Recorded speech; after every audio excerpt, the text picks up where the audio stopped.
Bismillahirrahmanirrahim. Assalamualaikum warahmatullahi wabarakatuh. Alhamdulillah rabbil alamin. Wassalatu wassalamu ala rasulillahil karim, nabiyyina wa sayyidina Muhammadin wa ala alihi wa sahbihi ajma'in, wa ba'd.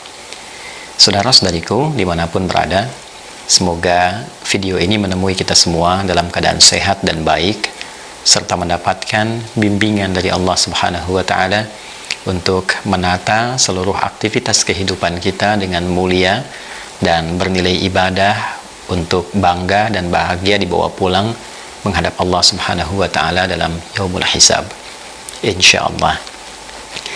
Teman-teman, seperti diketahui bahwa polemik tentang nasab sampai saat ini belum juga berhenti, bahkan disayangkan melahirkan berbagai macam hal yang sangat tidak produktif, baik perdebatan yang tidak berujung, konflik di media sosial, diskusi yang tidak terarah. Bahkan belakangan ini kita mulai juga melihat turunan-turunan konflik di media sosial itu ke dunia nyata, sampai terlahir tindakan-tindakan yang tidak kita harapkan. Untuk itu, dengan segala kerendahan hati, namun juga diiringi dengan ketegasan yang penuh, saya menyarankan dan menghimbau kepada seluruh pihak untuk menghentikan seluruh polemik, diskusi, perdebatan terkait dengan nasab ini, karena kita sangat menimbang dampaknya, akibatnya, dan tentu kita semua, khususnya para ulama, para kiai, para ustadz, sangat memahami tentang tuntunan agama kita, bagaimana menghadirkan nilai-nilai keutamaan dalam menjaga kerukunan, islah, menjaga maqasid syariah yang 5 aspek itu. Dan tentu kita juga memahami untuk menyelesaikan satu persoalan ada tempat-tempatnya yang tertentu. Untuk itu, bila pun kita bagi dua persoalan ini, ada persoalan yang terkait dengan ranah ilmiah, ada baiknya kita selesaikan dengan cara-cara yang ilmiah, sebagaimana kita telah terbiasa dengan itu semua, khususnya dalam pembahasan-pembahasan fikih. Saya sarankan akan lebih baik bila di sini seperti MUI menjadi wadah, misalnya wadah yang baik untuk menguji berbagai macam masalah-masalah yang diajukan, khususnya terkait dengan polemik nasab ini. Silahkan diujikan di tempat yang baik. Tentu tidak bisa disebut sebuah pemikiran yang komprehensif, apakah itu namanya tesis atau yang lainnya, kalau belum diuji. Ya, untuk itu ada baiknya hal-hal yang dipersoalkan, baik itu pihak penyoal ataupun juga yang disoal, lalu duduk di situ sebagai penengah para ulama-ulama untuk menilai dengan standar-standar keilmuan yang memang pakemnya telah kita ketahui bersama, sistematikanya juga telah disusun oleh para ulama, telah kita ketahui. Tentu membahas ilmu nasab, ya kita turunkan dengan turunan sistematika ilmu nasabnya.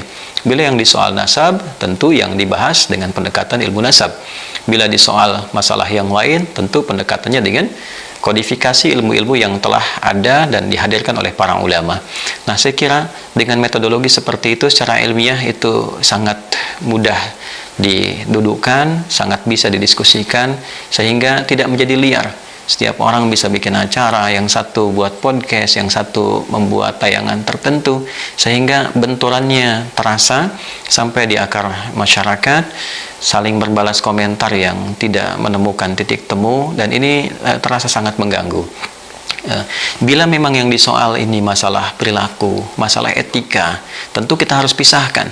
Nasab hal tersendiri, penyimpangan dari perilaku adalah hal tersendiri. Tentu bila ada yang menyoal, ini menjadi catatan secara internal. Pihak yang tersoal dari kalangan-kalangan tertentu ada baiknya mendata dengan bukti-bukti yang ada, video-video atau laporan-laporan, menjadi satu perbaikan internal yang sangat disyukuri.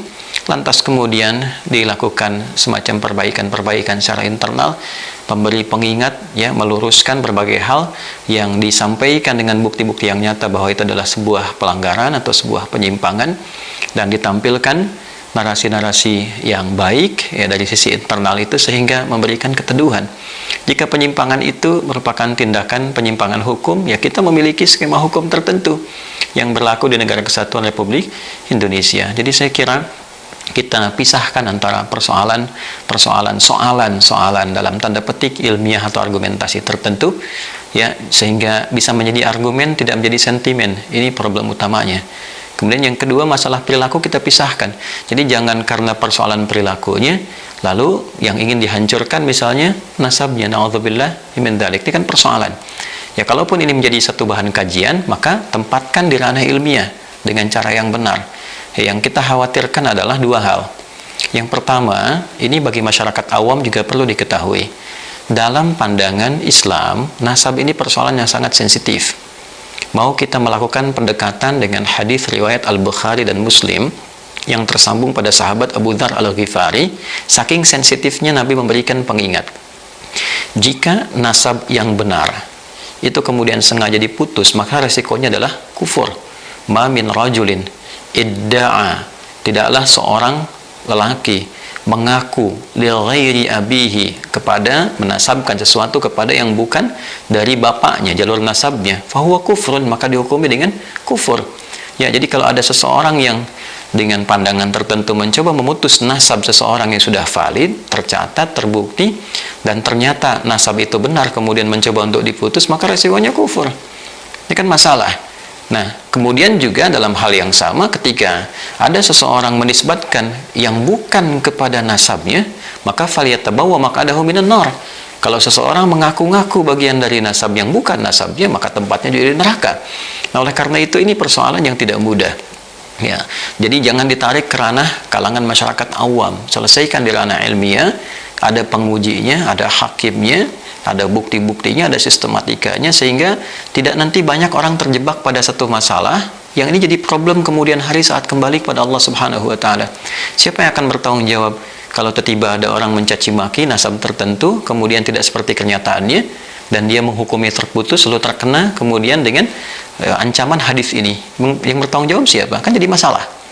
Nah, jadi nasab itu sangat sensitif, dinisbatkan kepada yang bukan dari turunannya masalah, mengaku-ngaku bermasalah, berbangga-bangga juga masalah. Ya, kita ketahui bersama dalam hadis riwayat Abdullah bin Abbas radhiyallahu taala anhuma, hadis riwayat Muslim, ketika seseorang menjelang sholat berbangga-bangga dengan nasabnya, dengan kakeknya. Ya, satu mengatakan kakeknya ini, satu mengatakan kakeknya ini, maka Nabi merespon dalam doa i'tidal itu. Ya, sami Allah liman hamida rabbana walakal hamd, sampai ke ujungnya wala yanfa'u dzal jaddi minkal jadd. Ya, tidak ada yang lebih unggul, kakeknya si fulan atau kakeknya si fulan. Ini memberikan kesan bahwa nasab itu pada akhirnya di hadapan Allah, ya, keseluruhannya itu akan sirna seluruhnya kecuali amal soleh kita, kecuali nilai-nilai kebaikan kita. Ya, nah inilah poin-poin yang barangkali penting menjadi catatan. Tetap penghormatan itu mesti ada. Ya, kepada siapapun kita diajarkan untuk saling menghormati, dan kita telah khatam dengan itu semua. Ya, jangan kita hanya mengambil dalil inna akramakum indallahi atqakum. Ya, yang paling mulia adalah ketakwaannya di hadapan Allah. Nah, di antara nilai takwa itu adalah menghormati orang lain. Di antara takwa itu menyambung silaturahim.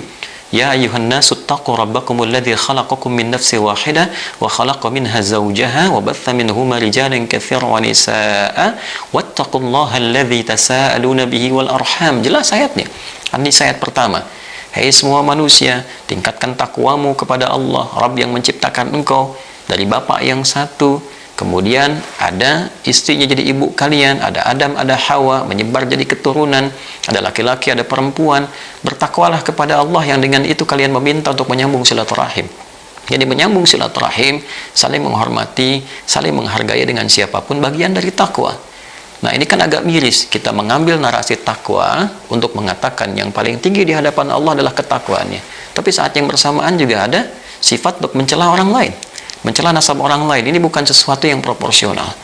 Jadi mari sekali lagi, saya tidak menjadi pribadi yang lebih baik dibandingkan dengan masyarakat pada umumnya. Kita semua punya kekurangan, punya kesalahan, punya celah, itu pasti. Tapi akan lebih baik bila kita dudukkan itu semua menjadi sebuah energi untuk saling menguatkan, membangun silaturahim. Alhamdulillah, dengan adanya dan Allah izinkan isu ini terangkat, tentu kita akan punya banyak hikmah.